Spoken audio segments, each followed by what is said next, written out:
Welcome to Eyes on Books. I'm John Peters, and with me today is Fran Conroy.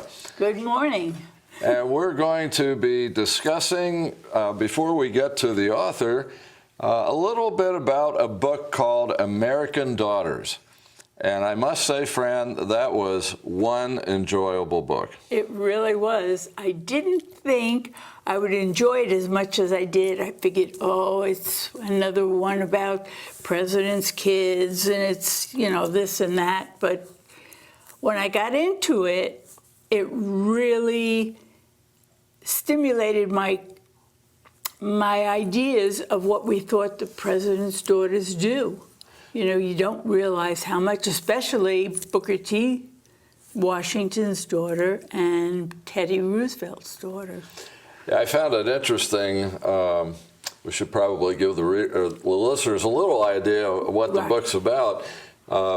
It's about two women who have met in the White House, Booker T. Washington's daughter and Teddy Roosevelt's daughter. And Mr. Washington was invited to the White House for an event, and his daughters met, and they became friends.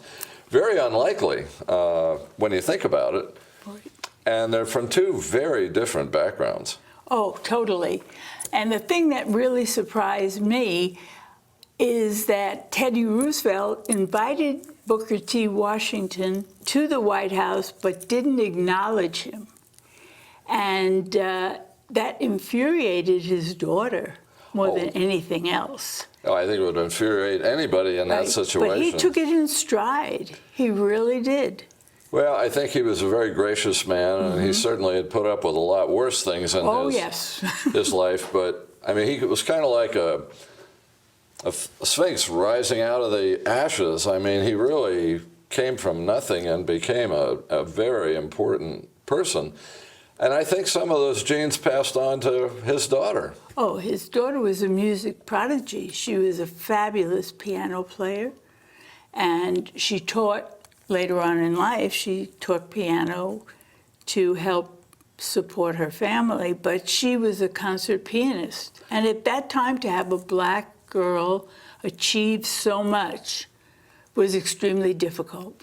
Yeah, and the balance between those two daughters. I mean, here you have Roosevelt's daughter, who's kind of rambunctious and wild. And then you have Booker T. Washington's daughter, who's very reserved and actually more refined, I think, than Roosevelt's daughter. Oh, definitely, definitely. And, you know, she sang spirituals, she loved music, and you kind of contrast Washington's daughter on the one side and Roosevelt's daughter on the other, and I mean, they're really diametrically opposite. Oh, yes. But they came together and really, I think, developed a great friendship.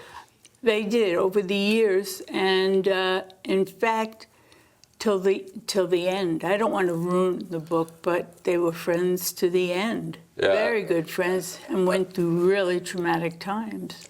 Yes, they did, and they depended on each other, and, you know, I think their friendship, as you said, really endured.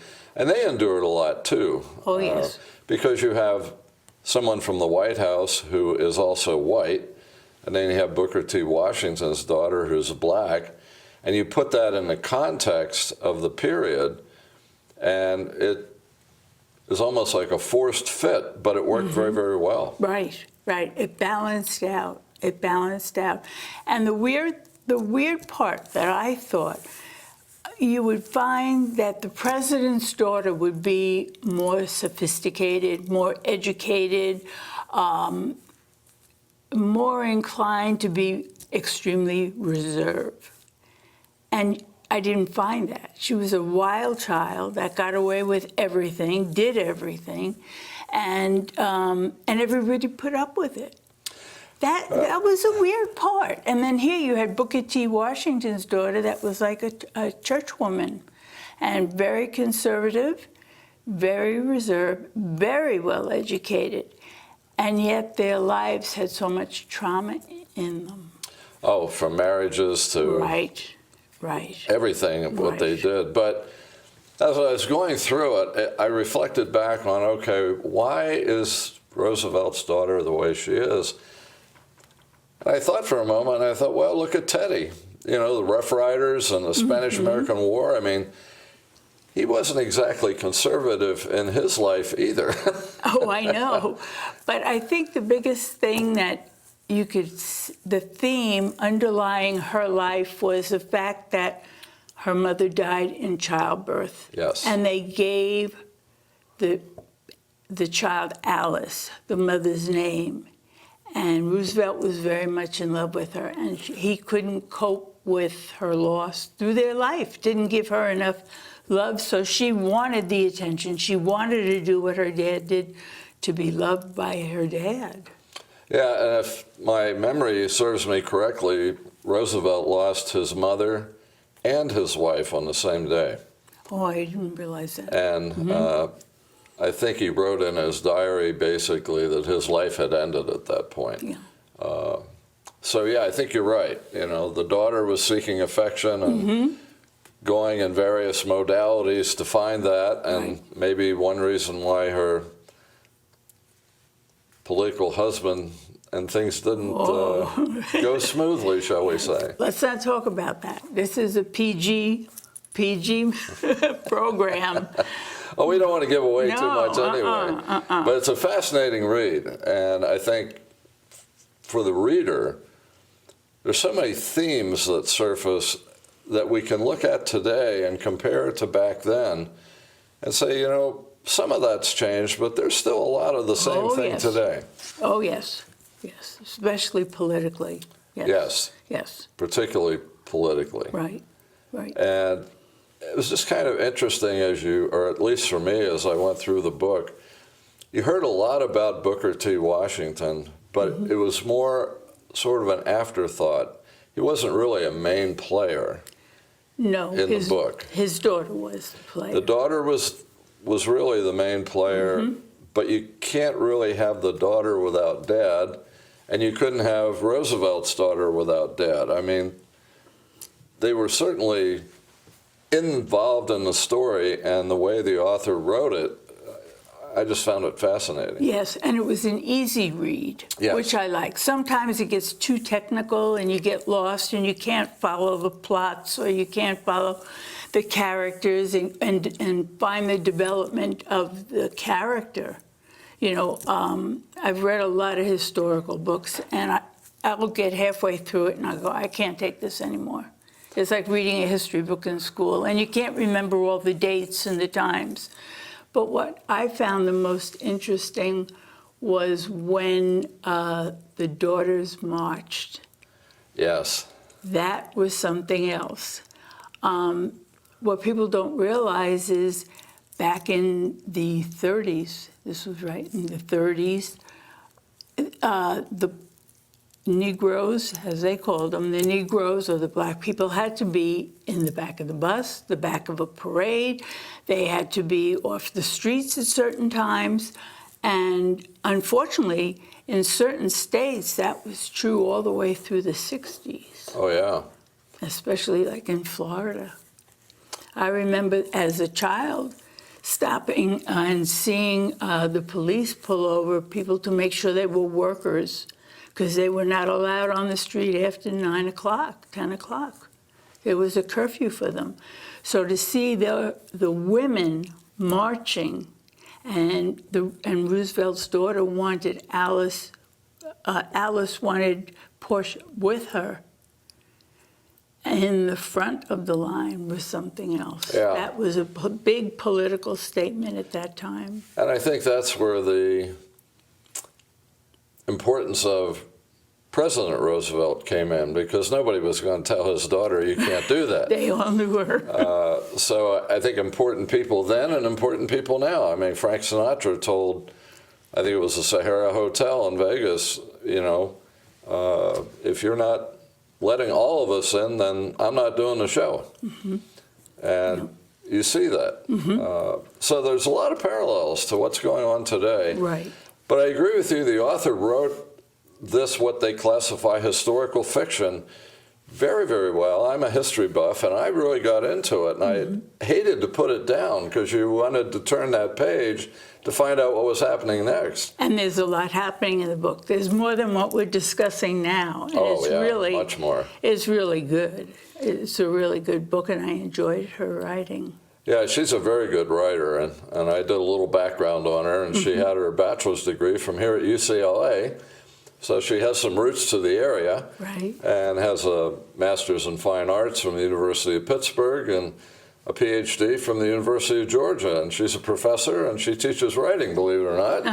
And you can imagine being in her class. Here's the author of all these books that she's written, and she's very good and widely recognized, and this story is compelling and touching and relevant all at the same time. Yes. Yes. It really is. I found that true. Very true. So it was, in the beginning when I first got into it, I have to admit, I thought, okay. A chick flick. Yeah, two ladies, where's this going to go? But it didn't take long, and I was hooked. Right. And I would encourage our viewership to get this book and read it. It's an really excellent good. book. Yeah. Really, really good. I'm looking forward to speaking with the author. I am too. Yeah. I think she'll be charming.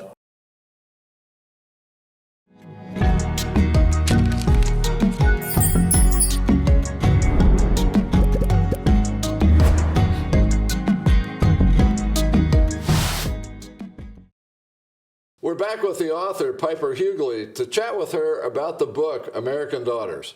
Thank you for having me. This is awesome. So glad to be with you today.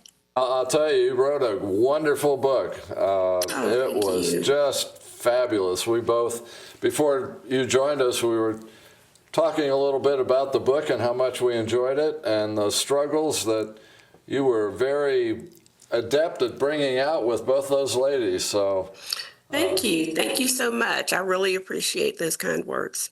I did a little check on your background and saw that your bachelor's degree is from UCLA. So you Yes, that is right. Yep, that is correct. California person for a while. For a little while, yeah. Yep. Graduated in the what we call a championship year in '95. So.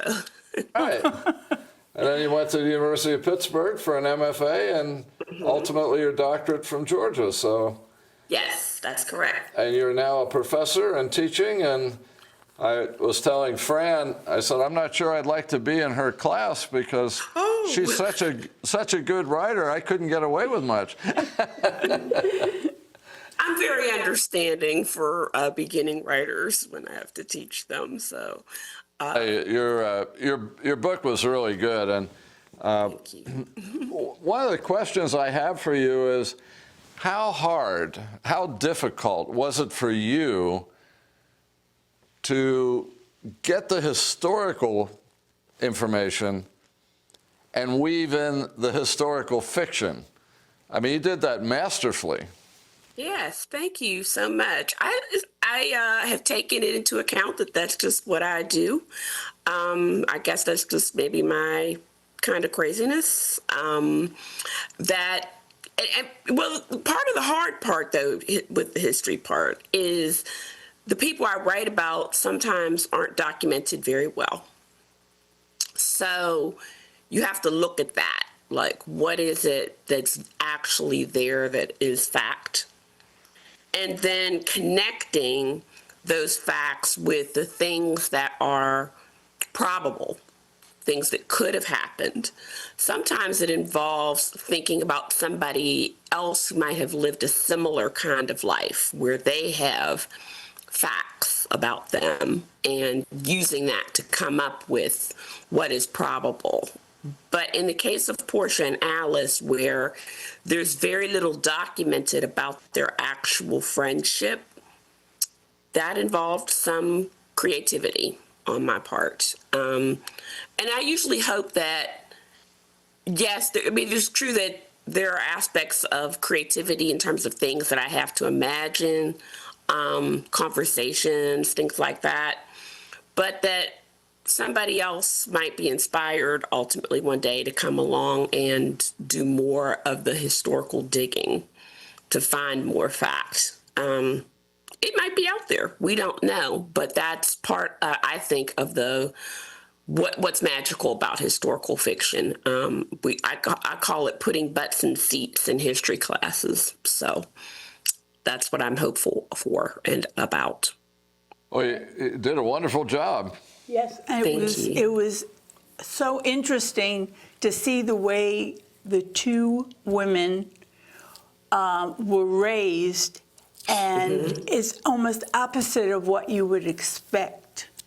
You know, you would expect the president's daughter to be prim and proper, and somebody that a black person at that stage in life wouldn't have the education, wouldn't have the opportunities that Portia had. And Yes, it's well, yes. reversed. Yeah, it's reversed. And I started reading it, and I says, oh, I don't know if I'm going to really like this. After page 3, I says, I'm sitting up, and I read that book the whole night. I read it That's straight what authors through. love to hear. Yeah, I read it straight through the first night. Then I waited a few days, and I went back and I read it again. Oh, And man. I enjoyed it, and a lot of the information in there that you've included in there can be related to today. Oh, very much so. Very much so. I had a reader once tell me pointedly about American Daughters that there's a lot in there, particularly for younger women, to learn from. And that's another thing that I hope for. Right, Yeah. right. Yeah. But my students think I'm crazy, so I don't know. They're the younger women that I do, write for and talk about, but my readers do tend to be older. But I did notice that the copy in our school library is out. So maybe somebody did take it. Well, that's good, because they have to you have to learn from the past to get to the future. Exactly. That is exactly true. That's true. And especially with women. They're not subservient, and they shouldn't be. Their strength and their ambition, and they should be let loose to fly. That's my idea. That's right. I love that. Yes, exactly. And I really think that what you brought up in terms of Portia, it was my discovery of the fact of their relationship that I used to be able to talk about Portia, because in my mind, I had called it, before my publisher forced the retitle of it, the White Princess of America and the Black Princess of America were friends, because that was Portia's life. Her life as a Black woman in the South was uniquely documented because of who her father was. Right. So he was remarkable. She was somebody who had other things that contemporaries of hers, like my paternal relatives who lived in the same region of Alabama, would not have had or been documented in the same way. Right. Her father was an amazing person. He really was. Yeah, he was. He was. He was amazing. Yeah. You included a lot about the spirituals in the music. That seemed to be, to me anyway, somewhat of a major element throughout the book. Can you enlighten us a little bit about, in your mind, how that element surfaced to be so strong? Good picking up on your part there, yes, I would certainly agree. And the reason for that is because my father, as a classically trained musician, and my mother and my mother's family had a spiritual singing group back in the 1970s, where I was raised in Pittsburgh. And so I was heavily brought up in the tradition and knowing about spirituals. My father is a scholar of the spiritual. It was his lifelong study and purpose to spread the word and the stories about those songs. I teach them as literature in my African American literature classes. It's my way of continuing his work because I cannot sing a lick. So it's But what the I can history is do. important. The history Yes, is important. it is what I can do. It is my contribution because since I was not gifted with a voice like my parents had, this is my way of continuing that. So, yeah. Well, I really found it interesting. I'm a big Southern gospel fan, and I follow Southern gospel music and have for years. And of course, there's a lot of crossover and a lot of similarities. And I thought, boy, I found it really interesting, and I thought, this is more than just a mention, so I wanted to make sure I asked you what that was about. Yeah, you were right. And like I said, I teach them as a way of thinking about early literature being created in circumstances where typically the ways in which literature would have been created in a more overt way, this was the way in which early African American literature was perpetuated through music and song. Mm-hmm.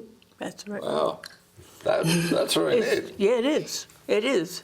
And we need to continue to talk about it because I think younger people, particularly when I bring it up in class, students are not overtly aware in the same way people would have been 50 years ago, say, when my family group sang. So, I've been doing a lot more research about it, and I've been doing some more writing about it. I'm, thinking in terms of like a memoir of those years when I'm forced to sit on the sidelines and watching all of my family members sing and I can't sing. So I'm wondering, what it is I could do to be a part of that. I was sharing with Fran before you joined us. When I first started the book, I thought, oh boy, here we go, 2 women. And I'm a guy, and I'm thinking, okay, where are we going to go? And I got to tell you, it probably wasn't page 3, but it was pretty close to the front. It just hooked me. And, when I did put it down, I couldn't wait to pick it back up again. I mean, you just had a way of really bringing these people to life, and it was almost like, I wonder what's going to happen next. Yeah. You wanted to come back. It was a real page turner. I really enjoyed it. It was a good flow. It was a good flow. Yeah. That's the most important part for me. Yeah, the flow was great. Very good. Yeah. There are things that authors do, and I think even more so now in the 21st century, authors are more compelled to do than they might have been before. If you consider reading the same kind of books, the ways books have changed since the 80s. You used to have those 700-page books or family sagas or whatever. You have to consider ways in which people will do just the things that you've spoken about in terms of leaving those lingering questions, et cetera, so that people will come back to it because there's so many other things you could do instead. So that's why we're honored when people continue to read. Well, I thought one of the things that you were masterful at doing, intentionally or unintentionally, but after hearing your description, it's probably intentional. There were so many themes in that book, as Fran said earlier, that are relevant to today. Mm-hmm. I mean, protests and unhappy marriages and political this, that, and the other. And what I had to think about after I read the book was, this is really a good book for critical reasoning. It makes you go back and think. You didn't hit me in the face with it. You didn't say, well, they went out and they protested just like, you didn't do that. But you planted the seeds so that if somebody's paying attention, you would think about that today. You found that true. I picked it up right away. I really did. And also when she had to support her children, Portia had to support her children, and she was working in the home, and what she had to go through with an abuser. Oh, yeah.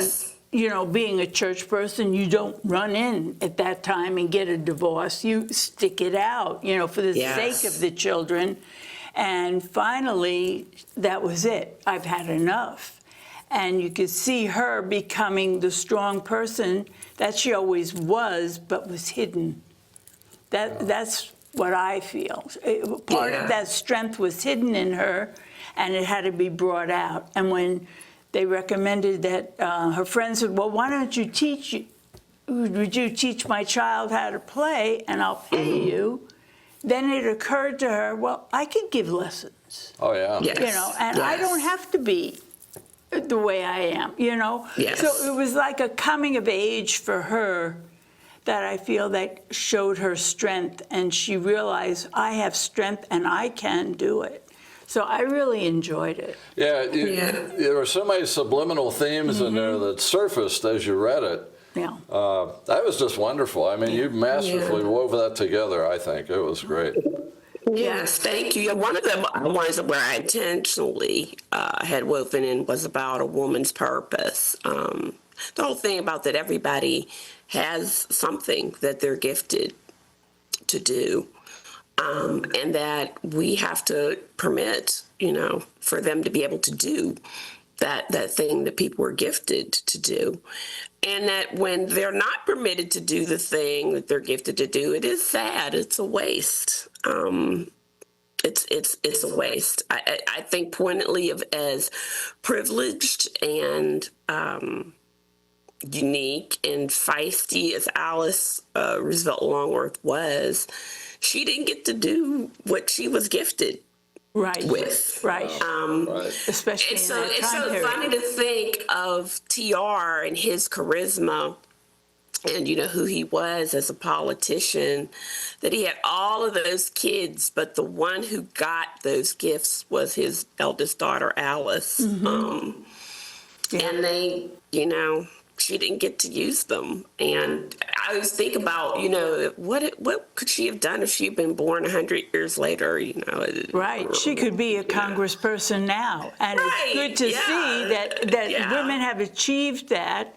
And yes, it was very good. It was very good. Yeah, but she helped. She was a woman behind the man. She was a woman behind the man. And different men that she helped with their career, but she had the brains and they didn't. She had the brains. That's yes. it. Yeah, that's the way I look at it. Yeah, she just had the brains. And nowadays we see so many women Congress persons, women, I don't know the correct term, but we see them in there and they're fighting for what is right. And I think a woman's point of view in today's politics especially is important. I think a woman's point of view on everything is pretty important. Well, no, especially politics in nowadays. particular. Politics, because we're getting there. We're not at parity yet, but we're getting there. We're getting there. Right. And Alice certainly could have been somebody who would have been in there. It didn't even occur, you know. That's what is so interesting. Even like I say, sometimes I look at my students and what they're thinking about and talking about, how they view things, you know, which is what's interesting about still being in the classroom. And it's just certain ways of being that would not have even occurred when I was their age even, or like I said, when Alice had a thing. And it's something that they just almost take for granted, which is why, like you're saying, it's important to talk about history so that they know these things didn't come out of nowhere. They had emerged over time. So, Well, Piper, thank you for being with us today. We are out of time. Absolutely. And your book's wonderful. Keep writing. Yes. You're doing all of us a great service. You really are. thank you very much for having me. I appreciate this. Well, thank you for watching Eyes on Books today. I hope you enjoyed our author, Piper Ugley, and her book, American Daughters. And if you get a chance, please go and read her book. It's a wonderful book, and I think you'll enjoy her read.